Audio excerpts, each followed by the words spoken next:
दोस्तों, हमारे YouTube channel शौर्य competition में आपका स्वागत है। आशा करते हैं कि आप सभी स्वस्थ होंगे। तो दोस्तों, आज हम लेकर आए हैं यूपी पुलिस री एग्जाम के लिए जीएस का प्रैक्टिस सेट। तो दोस्तों, चलिए देखते हैं बिना किसी देरी के क्वेश्चन नंबर 1। पूर्वी घाट का सबसे ऊंचा शिखर कौन सा है? तो दोस्तों, अनाईमुड़ी है, या दोस्तों महेंद्रगिरी है, कंचनजंगा है, या खांसी है। दोस्तों, ये जो है ये महेंद्रगिरी है। दोस्तों, वैसे सबसे ऊंचा जो शिखर है वो जिंदागाड़ा है, क्योंकि दोस्तों हमारे ऑप्शन में वो है नहीं है, महेंद्रगिरी है, तो दूसरे नंबर में महेंद्रगिरी आता है। दोस्तों चलते हैं नेक्स्ट क्वेश्चन पर। निम्नलिखित में से किस झील को श्रीनगर के आभूषण के नाम से जाना जाता है? श्रीनगर की जो झील है एक, उसको श्रीनगर के आभूषण के नाम से जाना जाता है। लोकटक झील है, डल झील है, वेम्बनाथ झील है, ये दोस्तों तिसोंगमो झील है। दोस्तों, ये जो झील है कौन सी झील है? ये डल झील है। सभी याद रखेंगे, इंपॉर्टेंट क्वेश्चन है। चलते हैं नेक्स्ट क्वेश्चन पर। भारत का सबसे ऊंचा शिखर निम्नलिखित में से कौन सा है? नंगा पर्वत, नंदा देवी, नामचा बरवा, दोस्तों कंचनजंगा। दोस्तों, ये जो है कंचनजंगा, भारत का सबसे ऊंचा शिखर जो है वो कौन सा है? कंचनजंगा है। चलते हैं नेक्स्ट क्वेश्चन पर। पृथ्वी की त्रिज्या कितनी है? बताएंगे पृथ्वी की त्रिज्या कितनी है? 6371 किलोमीटर, 4728 किलोमीटर, 5619 किलोमीटर, या 7456 किलोमीटर। तो दोस्तों, पृथ्वी की जो त्रिज्या है वो 6371 किलोमीटर है। याद रखेंगे सभी। चलते हैं नेक्स्ट क्वेश्चन पर। भारतीय संविधान के भाग 3 में मूल अधिकारों के कितने समूह शामिल हैं? बताएंगे दोस्तों कितने हैं? 4, 6, या दोस्तों 7, या 5। दोस्तों, इसमें जो संविधान के भाग 3 में मूल अधिकारों के जो समूह है वो 6 समूह हैं। याद रखेंगे कितने समूह हैं? 6 समूह हैं। चलते हैं नेक्स्ट क्वेश्चन पर। भारतीय संविधान के 42वें संशोधन की प्रस्तावना में निम्नलिखित में से कौन से शब्द जोड़े गए थे? तो कौन से जोड़े गए थे दोस्तों? समाजवादी, लोकतांत्रिक, सार्वभौम, या गणतंत्र। दोस्तों, ये जो हो जाएगा समाजवादी जोड़ा गया था। चलते हैं दोस्तों नेक्स्ट क्वेश्चन पर। भारतीय संविधान के निम्नलिखित में से कौन से अनुच्छेद नागरिकता से संबंधित है? ऑप्शन ए अनुच्छेद 15 से 21, ऑप्शन बी अनुच्छेद 5 से 11, ऑप्शन सी अनुच्छेद 204, अनुच्छेद 25 से 21। तो दोस्तों, ये जो है नागरिकता से संबंधित 5 से 11 जो है इससे संबंधित है। चलते हैं नेक्स्ट क्वेश्चन पर। भारतीय अर्थव्यवस्था। दोस्तों, भारतीय अर्थव्यवस्था का मेरुदंड कौन सा क्षेत्र है? बताएंगे सेवा क्षेत्र, वित्तीय क्षेत्र, पर्यटन क्षेत्र, या कृषि क्षेत्र। तो दोस्तों, भारतीय अर्थव्यवस्था का जो मेरुदंड है वो कृषि क्षेत्र है। याद रखेंगे। चलते हैं नेक्स्ट क्वेश्चन पर। ब्रिटिश शासन के आगमन से पहले भारत की स्वतंत्र अर्थव्यवस्था थी।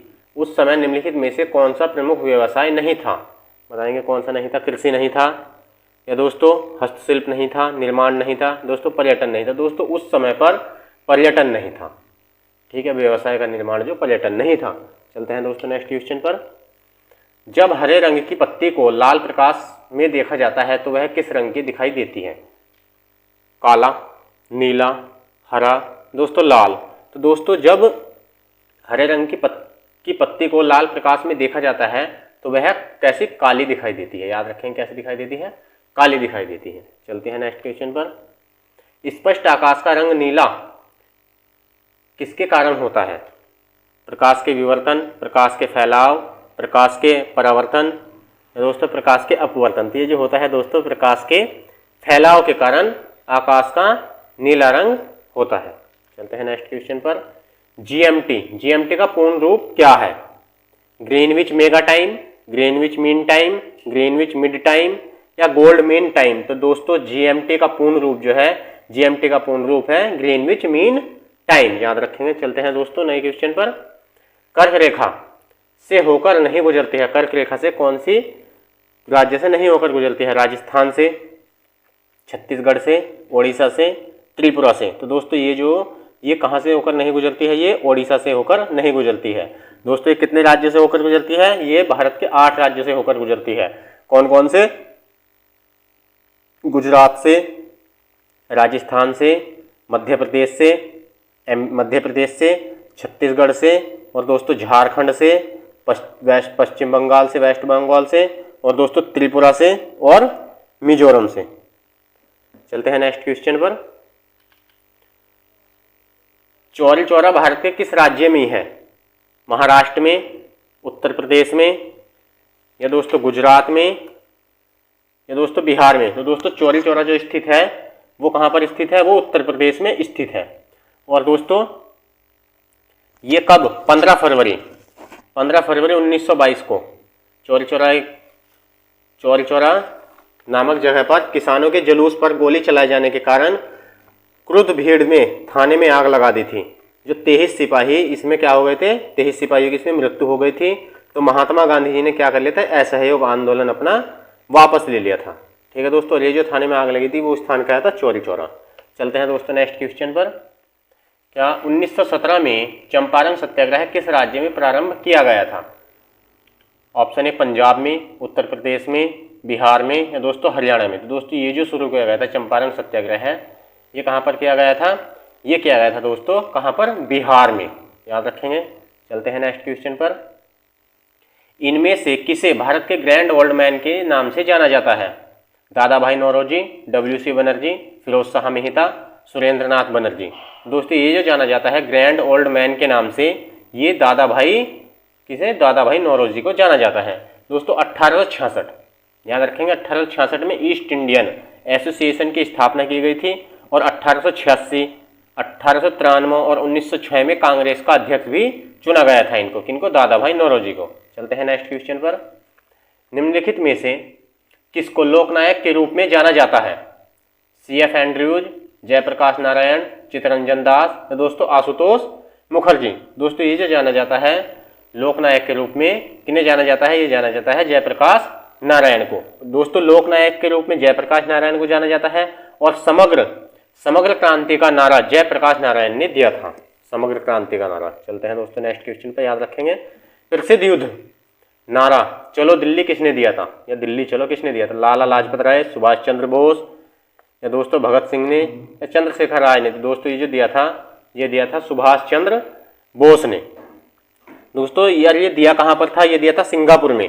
1944 में इस नारे का प्रयोग भारतीय राष्ट्रीय सेना को प्रेरित करने के लिए तब किया गया था जब INA ने बर्मा के खिलाफ अपना सैन्य अभियान शुरू किया था, याद रखेंगे। चलते हैं नेक्स्ट क्वेश्चन पर। देश बंधु किसे कहा जाता है? लाला लाजपत राय को, बिपिन चंद्र पाल को, चित्तरंजन दास को, या आशुतोष मुखर्जी को? दोस्तों ये कहा जाता है चित्तरंजन दास को। ठीक है। और भाइयों चित्तरंजन दास जो है सुभाष चंद्र बोस के क्या थे, राजनीतिक गुरु थे ये। तो चलते हैं नेक्स्ट क्वेश्चन पर। अवध के निम्नलिखित में से किस नवाब ने लखनऊ में बड़ा इमामबाड़ा बनवाया था?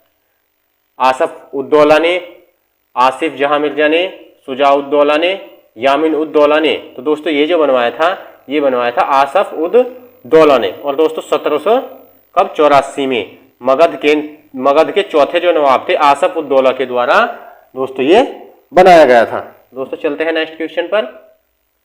महात्मा गांधी को जो राष्ट्रपिता कहकर संबोधित करने वाले पहले व्यक्ति कौन थे? सबसे पहले जो महात्मा गांधी थे उनको राष्ट्रपिता किसने कहा था?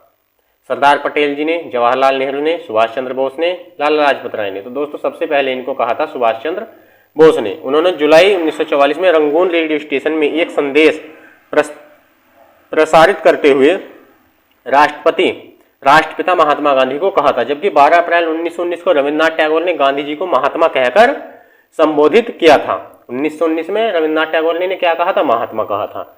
चलते हैं दोस्तों नेक्स्ट क्वेश्चन पर। महात्मा गांधी ने किस आंदोलन के लिए करो या मरो का नारा दिया था? पूर्ण स्वराज आंदोलन, भारत छोड़ो आंदोलन, दोस्तों डांडी मार्च जो नमक सत्याग्रह था, या खिलाफत आंदोलन? तो दोस्तों ये जो दिया था करो और मरो का नारा, ये भारत छोड़ो आंदोलन के लिए दिया था। चलते हैं नेक्स्ट क्वेश्चन पर। पूना समझौता 1932 ईस्वी में जो हुआ था वो किनके मध्य का एक करार था? अंबेडकर गांधी और नेहरू के, अंबेडकर सरदार के, या दोस्तों अंबेडकर और नेहरू के? दोस्तों ये जो था ये अंबेडकर और किसके, गांधी जी के बीच हुआ था। ये था क्या दोस्तों, ये 24 सितंबर 1932 को क्या हुआ था? भीमराव अंबेडकर और गांधी जी के बीच हुआ था। कब ये? 24 सितंबर 1932 को हुआ था। इसे पूना समझौता या पूना पैक्ट के नाम से जाना जाता है। ठीक है। पूना पैक्ट था क्या दोस्तों? महात्मा गांधी और दलित नेता अंबेडकर के बीच एक समझौता हस्ताक्षर हुआ था। चलते हैं नेक्स्ट क्वेश्चन पर। तो भाइयों बताएंगे निम्नलिखित में से किसने सभी तीनों गोलमेज सम्मेलनों में भाग लिया? दोस्तों देखिए, मदन मोहन मालवीय, एनी बेसेंट, महात्मा गांधी, दोस्तों बी आर अम्बेडकर। इसने तीनों गोलमेज सम्मेलनों में भाग लिया था। दोस्तों आप याद रखें किसने लिया था, ये डॉक्टर भीमराव अम्बेडकर ने लिया था। अच्छा दोस्तों आप बताएंगे प्रथम गोलमेज सम्मेलन कब हुआ था, तो ये हुआ था दोस्तों 12 नवंबर 1930 से कब तक, 19 जनवरी कब तक, 1931 तक। इसमें प्रतिनिधियों की संख्या कितनी थी दोस्तों, इसमें थी 89। अच्छा द्वितीय गोलमेज सम्मेलन कब हुआ, द्वितीय गोलमेज सम्मेलन हुआ 7 सितंबर 1931 से कब तक हुआ, 1 दिसंबर 1931 तक। इसमें प्रतिनिधियों की संख्या कितनी थी दोस्तों, इसमें थी 31। अब देखेंगे थर्ड, जो तृतीय गोलमेज सम्मेलन हुआ वो कब तक हुआ, 17 नवंबर 1932 से और 24 दिसंबर 1932 तक चला ये। इसमें प्रतिनिधियों की संख्या कितनी दोस्तों, इसमें 46 संख्या थी प्रतिनिधियों की, याद रखेंगे। चलते हैं नेक्स्ट क्वेश्चन पर। और ये हुए कहाँ थे दोस्तों, ये हुए थे लंदन में। जवाहरलाल नेहरू के नेतृत्व में मुस्लिम लीग अंतरिम सरकार में कब सम्मिलित हुई थी दोस्तों, 12 सितंबर 1946 को, 14 सितंबर 1946 को, 24 अगस्त 1946 को, 14 नवंबर 1946 को। तो दोस्तों ये जो हुई थी मुस्लिम लीग में, ये जवाहरलाल नेहरू के नेतृत्व में मुस्लिम लीग के अंतरिम सरकार में ये जो हुई थी, ये 24 अगस्त 1946 को शामिल हुई थी। चलिए देखते हैं नेक्स्ट क्वेश्चन। निम्न में से किस शहर में स्वतंत्रता सेनानी चंद्रशेखर आजाद ने ब्रिटिश पुलिस द्वारा घेर जाने पर खुद को गोली मार ली थी, भोपाल में, इलाहाबाद में, कानपुर में, दोस्तों जबलपुर में। दोस्तों ये जो मार ली थी गोली, जब ये घिर गए थे तो इन्होंने इलाहाबाद में अपनी गोली मार ली थी। दोस्तों ये जो था, ये घटना कब की है, ये 27 फरवरी 1931, 27 फरवरी 1931 की घटना है, को जब चंद्रशेखर आजाद, सुखदेव व अन्य साथियों के साथ इलाहाबाद के कहाँ, अल्फ्रेड पार्क में भविष्य की योजनाओं के बारे में ये विचार कर रहे थे। ठीक है दोस्तों, तो चलिए हैं नेक्स्ट क्वेश्चन पर। वर्ष 1905 में बंगाल के विभाजन के दौरान भारत के वायसराय कौन थे, लॉर्ड कर्जन थे, Lord Elgin second, Lord Minto, Lord Hardinge. दोस्तों ये थे लॉर्ड एल्गिन द्वितीय थे। चलते हैं नेक्स्ट क्वेश्चन पर। 1908 ईस्वी में मुजफ्फरपुर में न्यायाधीश किंग्सफोर्ड की हत्या करने का प्रयास किसने किया था, दोस्तों बताएंगे किसने किया था, प्रफुल्ल चाकी तथा खुदीराम बोस ने, खुदीराम बोस तथा भगत सिंह ने, भगत सिंह तथा सुखदेव ने, प्रफुल्ल चाकी तथा भगत सिंह ने। तो दोस्तों ये जो किया था, ये किया था प्रफुल्ल चाकी तथा खुदीराम बोस ने।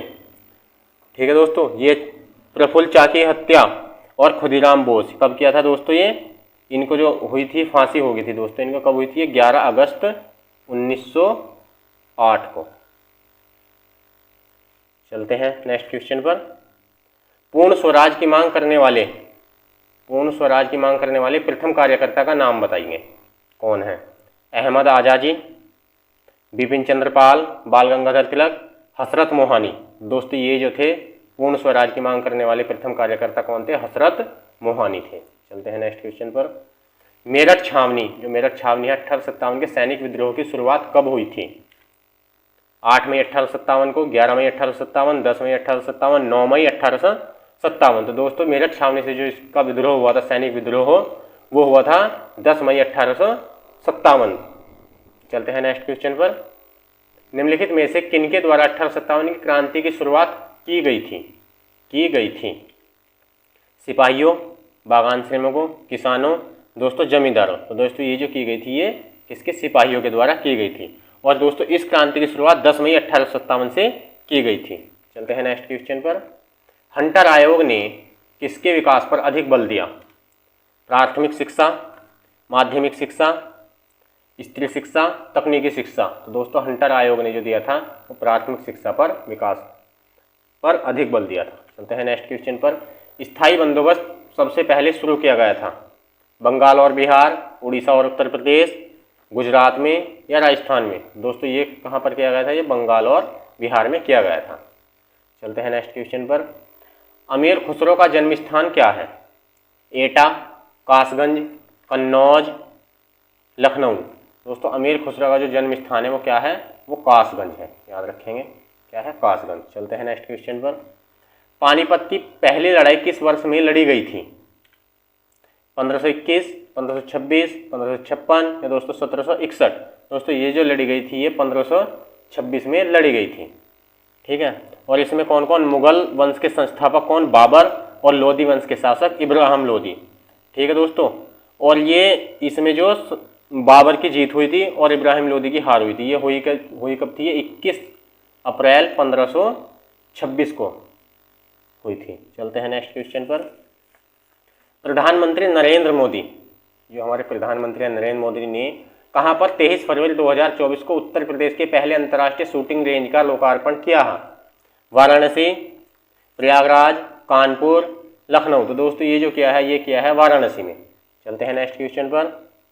1 जुलाई 2023 से 25 जनवरी 2024 तक के आंकड़े के अनुसार ऑपरेशन कन्विक्शन के तहत उत्तर प्रदेश के किस जिले में सर्वाधिक अपराधियों को सजा दिलाई गई है? सहारनपुर, बाराबंकी, मुरादाबाद, दोस्तों गौतम बुद्ध नगर। दोस्तों ये जो दिलवाई गई है, बाराबंकी में सबसे ज़्यादा क्या अपराधियों को सजा दिलाई गई है। चलते हैं नेक्स्ट क्वेश्चन पर और लास्ट पर। उत्तर प्रदेश का पहला कछुआ संरक्षण रिजर्व किस जिले में स्थापित किया जाएगा?